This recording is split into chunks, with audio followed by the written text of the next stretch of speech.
मध्य प्रदेश से जितने भी हमारे सगाजन यहाँ उपस्थित हुए हैं, आप सभी को खूब खूब जोहार। जय आदिवासी, जय भील प्रदेश। आज इस स्थापना दिवस के अवसर पर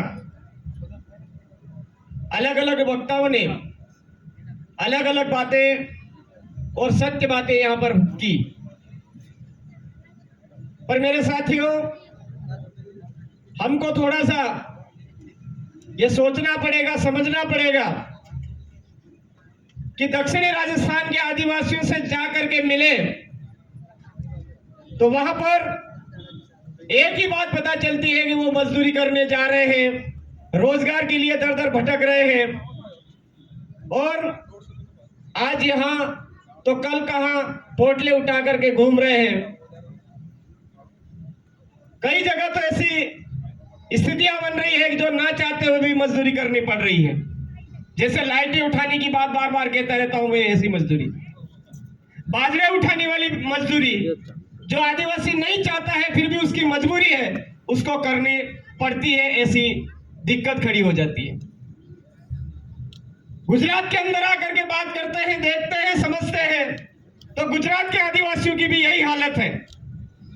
महाराष्ट्र के आदिवासियों की जाकर के स्थितियां देखते हैं तो वहां पर भी यही स्थिति है, और मध्य प्रदेश के अंदर जाकर के देखते हैं तो वहां पर भी यही स्थिति है। राजस्थान में जाकर के देखते हैं तो स्वयं सहायता समूह के नाम पर सबसे ज्यादा लोन के लिए हमारे आदिवासी भटकते दौड़ते नजर आते हैं। गुजरात के अंदर भी फाइनेंस कंपनियां स्वयं सहायता समूह के नाम पर हमारे आदिवासियों को बरगलाती हुई और उनको लपेटे में लेती हुई नजर आती है। महाराष्ट्र के अंदर भी यही स्थिति है और हमारे मध्य प्रदेश के अंदर भी यही स्थिति है। तो मेरे भाइयों, इन सब बातों से एक ही बात समझ में आती है कि ये जो भील प्रदेश, जो हमारे पूर्वजों की कल्पना है, इस भील प्रदेश के मूल मालिक, मूल आदिवासियों को, जो भारत के आदिवासी हैं, उनको आज दर दर भटकने के लिए मजबूर करने वाले कौन लोग हैं? मजबूर करने के लिए किसका इस्तेमाल किया जा रहा है, यह हमको समझने की जरूरत है। वर्तमान में हमारे अपने भाइयों को धर्म में देखे तो हमारे अपने भाइयों को आगे करके हमारे आदिवासियों को बरगलाया जा रहा, आदिवासियों से भिड़ाया जा रहा। डिलिस्टिंग के नाम पर आदिवासियों को आदिवासियों से भिड़ाया जा रहा है।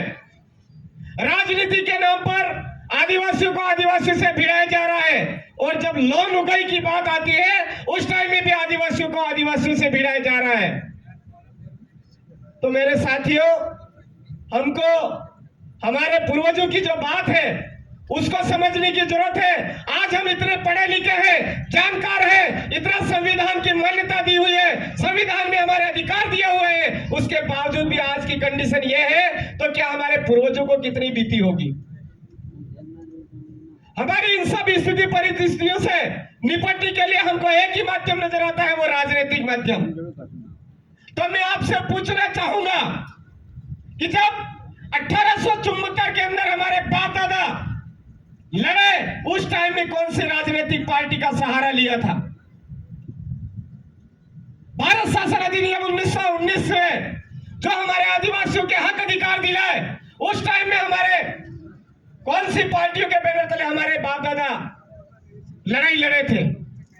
1935 भारत शासन अधिनियम जो था, उसमें हमारे आदिवासियों के जो हक अधिकार शामिल करवाए, उसमें कौन सी पार्टी के बैनर तले हमारे बाप दादा लड़े थे?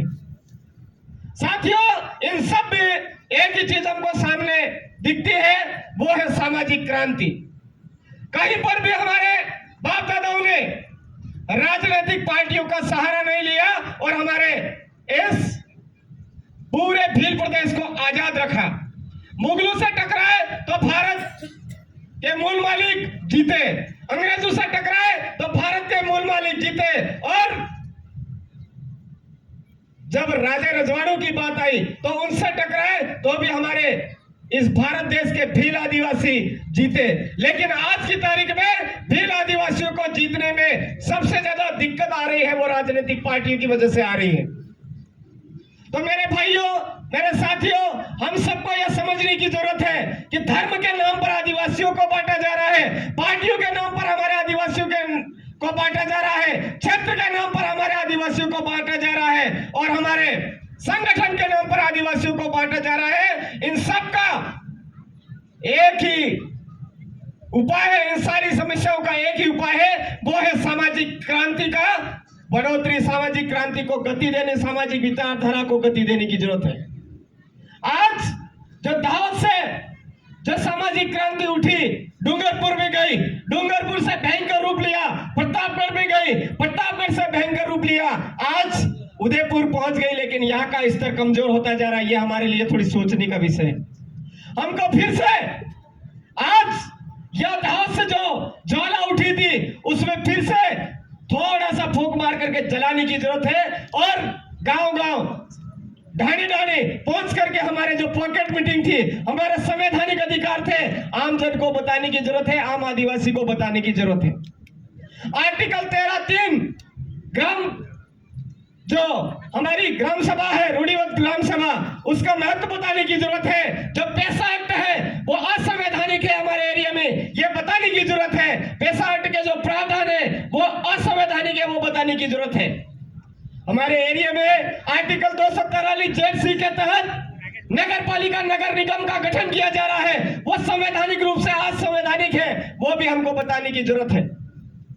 आज संविधान जो 1997 का जो जजमेंट आया हुआ है, उसमें बोला गया है कि आदिवासी इलाके में 1 इंच भी जमीन न किसी गैर आदिवासी की है, न केंद्र सरकार की है, न राज्य सरकार की है। उसके बावजूद हमारे झालोद का जो एरिया है वो लंबा चौड़ा होता जा रहा है। कैसे होता जा रहा है, ये हमको समझने की जरूरत है। हमारे पड़ोसी जिला बांसवाड़ा जिला है, आदिवासी की जमीन किसी गैर आदिवासी के नाम नहीं हो सकती है, न केंद्र सरकार के नाम हो सकती है, न राज्य सरकार के नाम हो सकती है। उसके बावजूद बांसवाड़ा बड़ा होता जा रहा है। ये कैसे होता जा रहा है, किसके द्वारा किया जा रहा है, ये समझने की जरूरत है।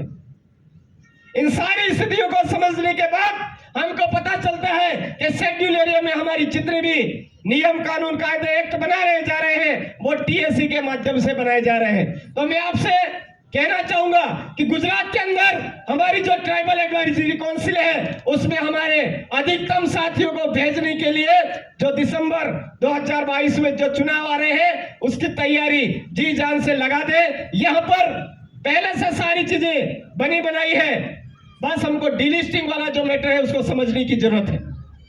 डिलिस्टिंग होनी चाहिए, हम भी मांग करते हैं, लेकिन किनकी होनी चाहिए? जो आर्टिकल 244(1) की मूल भावना के अनुरूप जो आरक्षण व्यवस्था है, उस आरक्षण व्यवस्था को लागू न करवा करके उसके विरोध में काम कर रहे हैं, उनकी डिलिस्टिंग होनी चाहिए। डिलिस्टिंग होनी चाहिए, लेकिन जब प्रकृति पूजक आदिवासी है, जो जीव मात्र को बचाने की कल्पना रखने वाले आदिवासी हैं, उस पूजा पद्धति को नकार करके हिंदू, मुस्लिम, सिख, ईसाई आदि में हमारे आदिवासी समुदाय को बांटने का प्रयास कर रहे हैं, उनकी डिलिस्टिंग होनी चाहिए मेरे साथियों 2022 में।